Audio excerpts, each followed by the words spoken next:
ఈరోజు మా కాకినాడ కిచెన్లోని గుడ్లు నిండి నెత్తళ్ళు ఎగిరండి. చూడండి చాలా బాగుంటుందండి. ఇగోండి గుడ్లకి పసుపు అద్దుకుంటే అంటుకోకుండా ఉంటుందండి. ఇగో వేస్తున్నాను చూడండి. ఉన్నాయి కదండి, తీసిన తర్వాత ఎండి నెత్తళ్ళు వేసి వేపుతున్నానండి. ఇలా వేపుకొని తీసుకోవాలండి.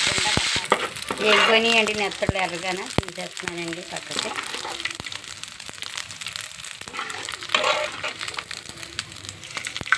ఇలాగే వేస్తున్నానండి.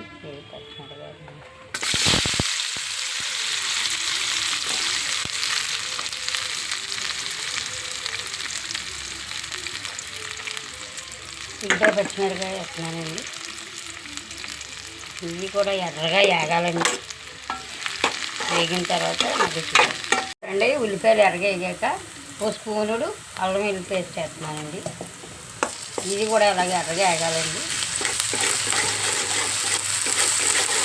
ఇలాగ ఎర్రగా వేగించుకొని వేగిపోయండి. ఇప్పుడు వేపి తీసుకున్నాం కదండి గుడ్లు ఎండి నెత్తళ్ళను. ఇప్పుడు ఇందులో వేస్తున్నానండి. ఇప్పుడు తగినంత కారం వేస్తున్నాను చూడండి. తగినంత కారం,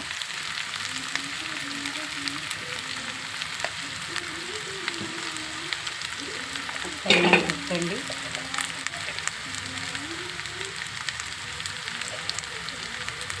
తగినంత ఉప్పు అండి. కొంచెం కొత్తిమీర అండి వేసాం కదండి.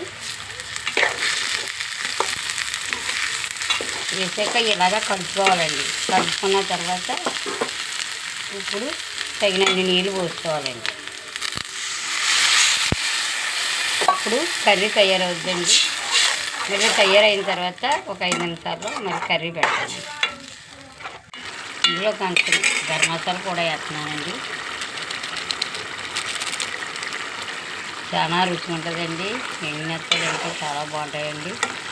కాకినాడ సముద్రంలో పండిన నెత్తళ్ళు గుడ్లు ఇల్లు అవుతుంది చూడండి. చాలా బాగా ఉడుకుతుందండి. చాలా రుచిగా ఉంటుందండి. మీరు కూడా ఇలా వండుకొని తినిపించి ట్రై చేసి